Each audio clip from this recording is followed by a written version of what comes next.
Chers amis du déchirement de mystère, bonjour.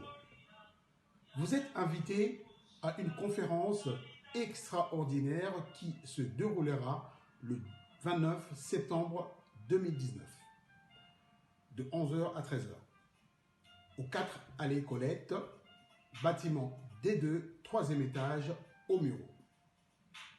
Cette conférence se tiendra sous la direction, bien sûr, du maître avatar Jean-Pierre Manzolo au duplex et moi, votre serviteur, le prophète Ambriel. Nous allons nous baser sur l'enseignement et la prière. Nous allons bien connaître l'origine de Melchisédek, car les points qui seront abordés sont les suivants. Qui est Melchisédek, un être humain comme nous, ou Jésus? D'où vient-il? Nous allons nous limiter à éclaircir sa provenance et d'autres leçons viendront s'ajouter au fur et à mesure que nous avancerons. Vous devez comprendre et prendre connaissance que nous aimerions nous habiller en tunique blanche et soutane blanche. Je compte sur votre présence et je vous dis à bientôt. Bonjour, pour la bateau Barolanda Bisson à Tongo. Bon après-midi pour la bateau Barolanda Bisson après-midi. Et bonne soirée pour la bateau Barolanda Bisson à Poko. Tranche la Bisson à l'élo.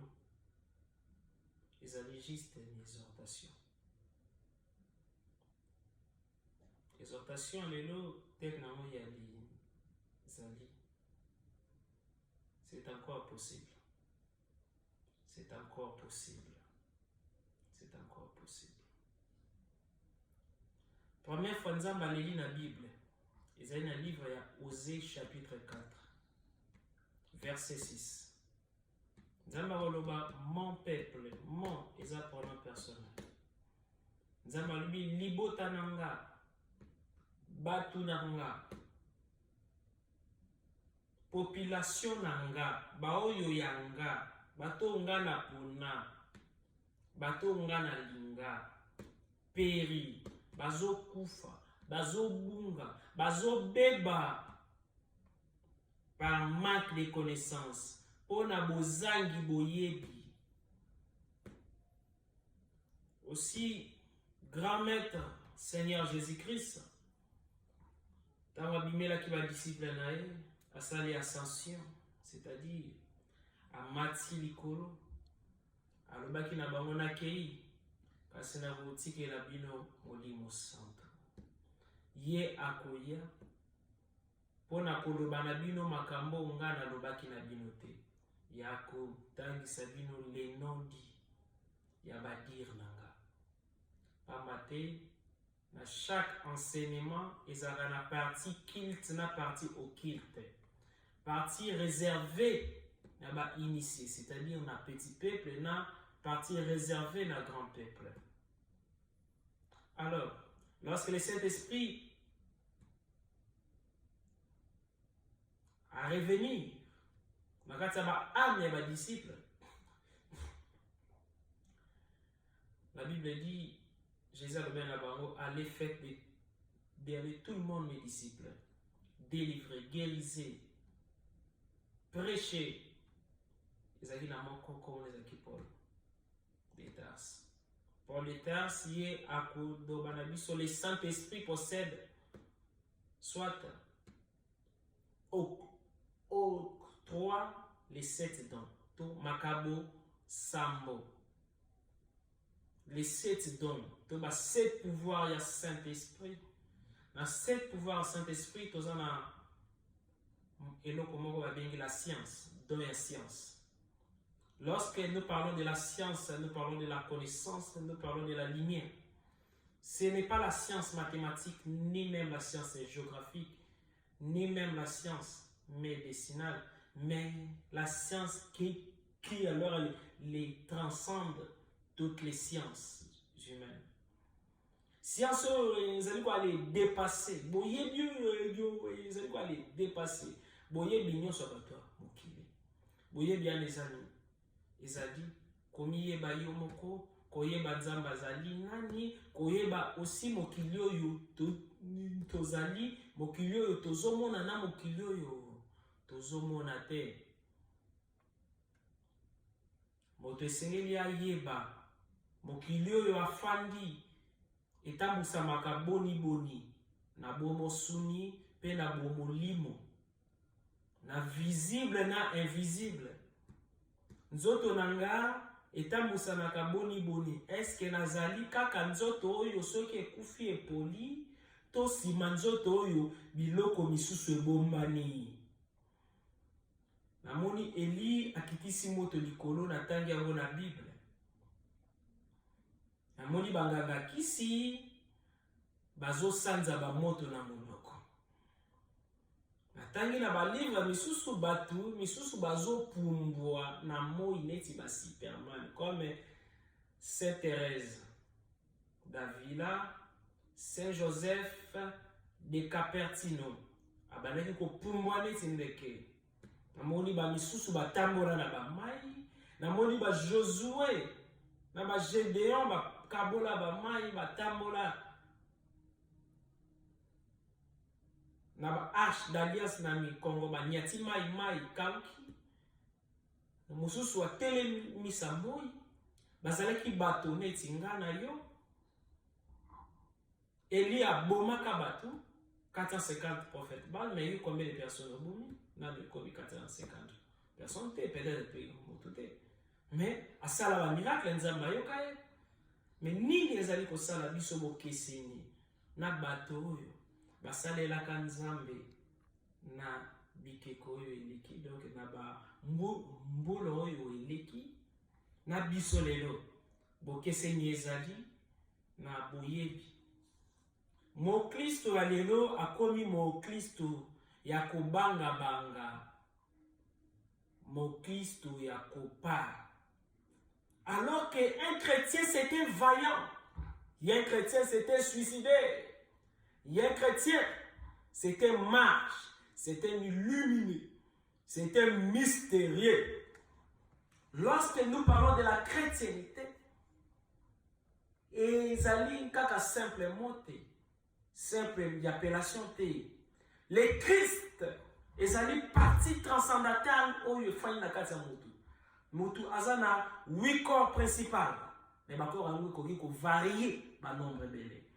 Parmi les 8 corps principaux, nous avons les corps supérieurs et les corps inférieurs. Les corps supérieurs pour la ko atteindre et beaucoup d'efforts. Mais les corps inférieurs ezali permanent. Les corps inférieurs sont notre corps physique, notre corps éthérique, notre corps astral, notre corps mental.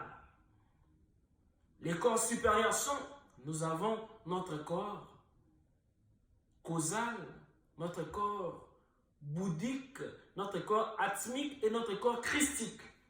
Mais le corps fonctionne à boni. Boni na kosalela banzoto wana. Comment il se manifeste? Chaque corps ezali na pouvoir nini? Point d'interrogation. Ozangi koyeba biloko wana, ndoki ya mukie aibimi na nzoto aye akangiyo. Akangiyo bebe nyanzete. Natongo no mona nazambi. Nene nakanga papa nanga na nzete. Na ba moyo zali papa na buto zali bébé. Pourquoi? Molimono et se développer te. Oyebi makambo yo elekaka na mondo yo tozomona te. Moto afandaka na mokili yo tozomona. Afandaka pe na mokili yo tozomona te. Na mikili yo tozomona te. Soki ndoki alinga salo mabe akoya na moi te. Akoluka adresse na yo na mikili yo ezomona na te. Soki ozangi boyebi okokweya.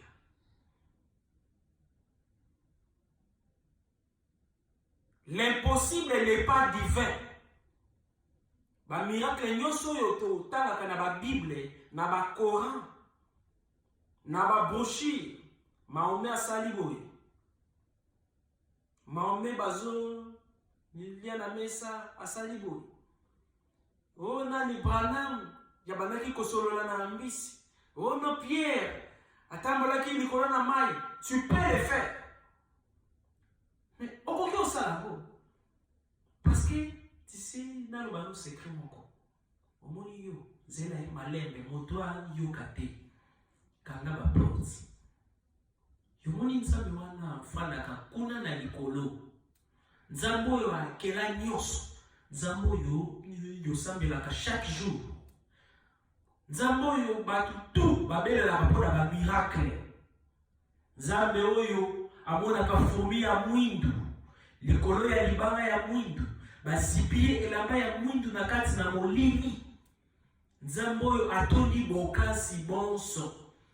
Nzambe wana la Genèse, alobi créons l'homme à notre image. Nous les dieux, nous Elohim. Tango basali moto, alobi ba souffler na kati ya moto wana, a souffler. Souffler na hébreu ba benga ngo ruach, neshama, nefesh. Gouffre. Souffle wana ya wana ba traduire wana esprit. Nzamba azwa parti ya kiye, ndambu ya eteli na ye afandisi na kati ya nzoto na yo. Ba bouddhiste ba binga ngo hatma. Nzamba aza na kati ya nzoto na yo, mais nzambe wana alingi on peut se confiance, on croit qu'il peut faire quelque chose. La foi ne suffit pas seulement. Foi non est pour ça 50% un miracle, mais connaissance na yo yeko multiplier ba œuvre na yo mystérieuse. Tout le monde mutu face à un problème akoki ko aller sauter miracle na ime. Tant le problème exacté va sauter miracle exacté. C'est-à-dire mutu azali na ba pouvoir oyo asala accidentellement. Mais comment yoko ça il a mot consciemment et c'est lui au développer Boyebi, au développer connaissance. Mais qu'on a noté bien. Chance, motuto a la chance. Chance, il y a ça qui commerce le mat. Chance, il y a ça qui yosi bamboko. Chance, il y a ça qui yozwa mobile ya malamu, tope moi c'est malamu. Mais chance, il y a protéger et loko yo ozuki. Chance, il y a protéger poste na yote. Chance, il faut protéger mbongo na yote yo kambi. Mais connaissance, il faut protéger biloko wana. Chance il faut matisa yo, mais il faut garder yo likolete. Na koki na ba ki nzeto likolo, il faut koya. Mais hélicoptère ce qui mati, il faut koya. Oyebi pourquoi? Parce que les alliés na ba monter. Monter la vie na biso sa connaissance. C'est pourquoi les grands Adonai, hey El Shama, El Shekina Alobiboye, mon peuple périt par manque de connaissances. Qu'on néglige connaissance. Mais avatar, les lois ont 30 ans d'âge. Mais il y a 25 ans de ministère. 25 ans il y a un miracle. Miracle est nyoso na mona. Miracle est nyoso. Nzambo ya fani na kati na nzambo ya fani na kati na yo.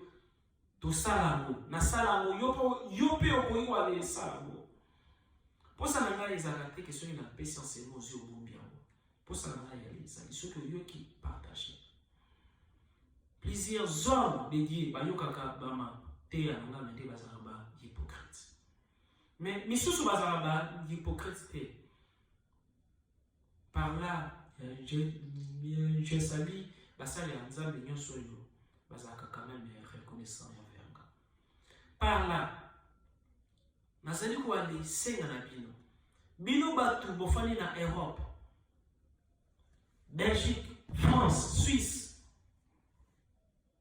To sali seli na biso na niveau ya Paris. Mosali ya nzambe moko anguya. Abotama na makabo. Akroira na message oyo. Ba lion bafanda kaka na ba lion. Balio bafana ka jamais na ba taba. Ce qui yo pe yo aller croire que nzambe mo bazana kati na yo olingi yo développer boke de le 29 oyo na Paris na kopesa bino adresse na alors numéro ya prophète Ambriel Mwanga dénommé Zingzong pour assister à la conférence. La conférence wana comme l'exhortation et débit à Kolobela origine il y a Melchisedec fonctionnement naé na pouvoir naé. Si madame vous poser quelques questions il y a pour répondre. Ce qui na niveau ya Europe beaucoup mieux aller répondre à la invitation par là beaucoup sont organisés. Ce qui na monique besoin a besoin ya boyebi na ko bandaka koyaka Europe na yebi ke na koyelaka prophète André déjà ya kozala na ba liste na bino dès que na ko comme Europe abengi bino pour na conférence là ba délivrance mais bokende boyoka ye bokende bo assister connaissance et l'équipe Mbongo numéro ya d'abord adresse Yezalina 4 allée Colette 78 130 Le Muro France 4 allée Colette 78 130 Le Muro France numéro ya Kobenga pour la prophète Ambriel Eza plus 33 78 56 62 62 4 numéro ya secrétaire général Zali Madame Betty Mwanga Mwasinaye Ezali plus 33 78 98 59 568 plus 33 78 98 59 568 ndekonanga bapi melo nyonso kasi bapi melo connaissance te connaissance oyo babandaki pesa ngo kaka bato ya minene ba dirigeant ya ba mboka ba cadre na ba évêque na certains pasteurs oyo bakandaki yango secret Nzambe alobi tawa suka na kopesa bana na bino connaissance. Alors to komi na époque verso, époque oyo nyoso ebombane seleli bima parce que Nzambe alobi mon peuple périt par manque de connaissance. Nzambe alingi te lisusu ke o perdre ba chance na yo pour ozangi boyebi. C'est le moment pour na yozwa connaissance. Ndeko nanga kozanga na manifestation ana il y a le 29 septembre. Signé Maître Avatar Jean-Pierre Manzolo. Boluka Kwali, contactez son éminence, prophète Ambriel, pour la réservation Yaba Place. Conférence Ezali, tellement